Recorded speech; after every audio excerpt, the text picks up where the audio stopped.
So hello guys, welcome back to my channel. तो guys, आज के इस वीडियो में हम लोग आज कोई व्लॉग नहीं करेंगे, ठीक है।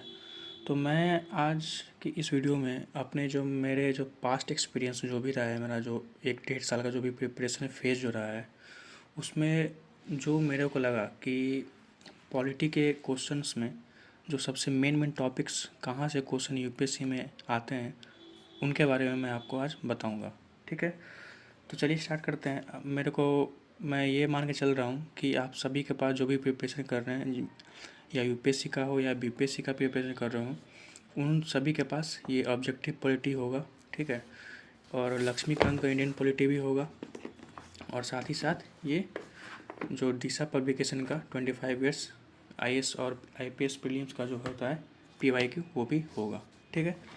तो यही बुक जो है, 3 बुक रहना चाहिए, कंपलसरी है, आप लोगों के पास होना चाहिए। अगर नहीं है तो प्लीज़ परचेज़ कर लो, ठीक है। तो मैं आपको बताता हूँ कि कौन कौन से टॉपिक जो मेन है वो क्वेश्चन आते हैं। तो यार देखो, जो क्वेश्चन का जो ट्रेंड है, जो number of quantity of question जो है, ठीक है। तो पॉलिटी से अगर हम देखते हैं तो पॉलिटी एंड कॉन्स्टिट्यूशन, ओके, 2013 में 18 क्वेश्चन आया, 2014 में 11, और 15 में 12, 16 में 6, यहाँ पर घट गया वेटेज। फिर 17 में 22 क्वेश्चन आ गए, और 2018 में 13 क्वेश्चन, और 19 में 14 क्वेश्चन, ठीक है। तो ये लास्ट 2022 का ही ये दे रहा है डाटा, क्योंकि मेरा पहले वाला बुक है। तो अगर आप इसमें अगर देखोगे तो मेजर जो वेटेज है पॉलिटी का, अच्छा खासा वेटेज है यूपीएससी के प्रीलिम्स में, ठीक है। तो अब हम लोग देखते हैं जो मेरा एक्सपीरियंस जो रहा है, जो मैंने पिछले 10 साल का जो पेपर एनालाइज किया है, उसमें जो मेजर चंक्स ऑफ क्वेश्चन कहाँ से आते हैं, किस किस टॉपिक से आते हैं, वो मैं आपको बताता हूँ। तो यार देखो, ये मैंने बनाया है important topics for prelims polity, ठीक है।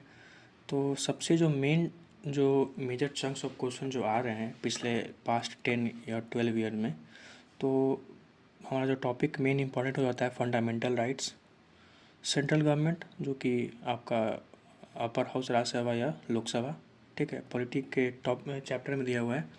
फिर प्रेसिडेंट एंड गवर्नर, उसके बाद प्रियम्बल से ऑलमोस्ट क्वेश्चन हमेशा आ ही जाते हैं, 1-2 क्वेश्चन।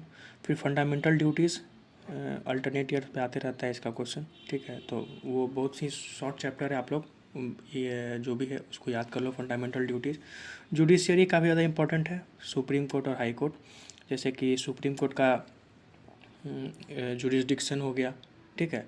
और सुप्रीम कोर्ट का जो जजेज है, जैसे कि एडहॉक जजेज हैं या रिटायर्ड जजेज हैं, हाई कोर्ट के एडिशनल जजेज उसमें ऐड हो जाते हैं, वैसे जो टॉपिक हैं काफ़ी ज़्यादा इंपॉर्टेंट है। जुडिशरी से हमेशा क्वेश्चन आता है, पिछले बार भी आया था, हर एक बार आता है, जैसे कि कैसा डिसीजन अपना वो फिर से विड्रॉ कर सकता है या नहीं कर सकता है, वो सब जो इम्पोर्टेंट जो लास्ट में जो लाइन लिखा हुआ रहता है हमेशा, वो गौर से पढ़िएगा। सेंट्रल और स्टेट रिलेशन, ठीक है। इमरजेंसी, तो आर्टिकल 352, 356 और 360, ठीक है। नेशनल, स्टेट और फाइनेंशियल इमरजेंसी, हमेशा बीपीएससी से इस बार फाइनेंशियल इमरजेंसी में काफ़ी ज़्यादा डीप में क्वेश्चन पूछा था, तो इमरजेंसी काफ़ी ज़्यादा इंपॉर्टेंट हो जाता है, ठीक है। उसके बाद लोकल गवर्नमेंट, जैसे कि पंचायती राज सिस्टम, म्यूनसिपैलिटीज़, ठीक है। और ये मैंने ये लिखा है बेसिक स्ट्रक्चर ऑफ कॉन्स्टिट्यूशन, ठीक है। अगर आप इंडियन पॉलिटी का ये अगर ऑब्जेक्टिव देखोगे तो उसमें आपको चैप्टर मिलेगा, एक स्टार्टिंग में मिलता है, ठीक है, बेसिक स्ट्रक्चर ऑफ कॉन्स्टिट्यूशन करके एक चैप्टर है, ठीक है। तो ये चैप्टर आप एक बार देख लेना, इसको सॉल्व कर लेना आप, ठीक है। तो काफ़ी ज़्यादा एक आइडिया हो जाएगा आपको कि बाद में आपको दिक्कत नहीं होगा कि बेसिक स्ट्रक्चर है क्या नहीं है। तो ये मैंने कर लिया था कि ये काफ़ी ज़्यादा इंपॉर्टेंट है, ठीक है। तो प्रीलिम्स 2024 के लिए, और साथ ही साथ आप करेंट अफेयर जो पढ़ रहे हो वो पढ़ोगे पीवाईक्यूज़, ठीक है। जैसे कि अगर आप सेंट्रल गवर्नमेंट पढ़ लिए तो आप गूगल पे सर्च करोगे कि previous year question related to central government for UPSC, last में यूपीएससी लगा देना, सारा क्वेश्चन आ जाएगा, ठीक है। कहीं ना कहीं आपको मिल जाएगा, प्रेसिडेंट भी लगा दोगे तो आपको मिल जाएगा।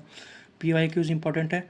और साथ ही जो मैंने जो लिखा ऑब्जेक्टिव्स ऑफ लक्ष्मीकांत, जहाँ तक मेरे को लगता है ऑब्जेक्टिव्स ऑफ जो ये जो लक्ष्मीकांत है, ये आपको कॉन्सेप्ट क्लियर करने में काफ़ी ज़्यादा हेल्प करता है। वन वर्ड, जैसे कि जुरिसडिक्शन हो गया या जुडिशियल रिव्यू हो गया या किसी भी टाइप का जो मैंडेमस हो गया, इक्विवेलेंटो हो गया, तो वन वर्ड के लिए काफ़ी ज़्यादा इंपॉर्टेंट है, कॉन्सेप्ट क्लियर हो जाता है उससे, तो आप वो कर सकते हो। ठीक है, एक्सपोजर मेरे को उतना नहीं लगा कि आप यूपीएससी लेवल का क्वेश्चन जो पॉलिटी में आता है ये ऑब्जेक्टिव बुक सॉल्व करके आप बना सकते हो, लेकिन हाँ वन लाइनर जो कॉन्सेप्ट होता है वो आप इजीली सीख सकते हो।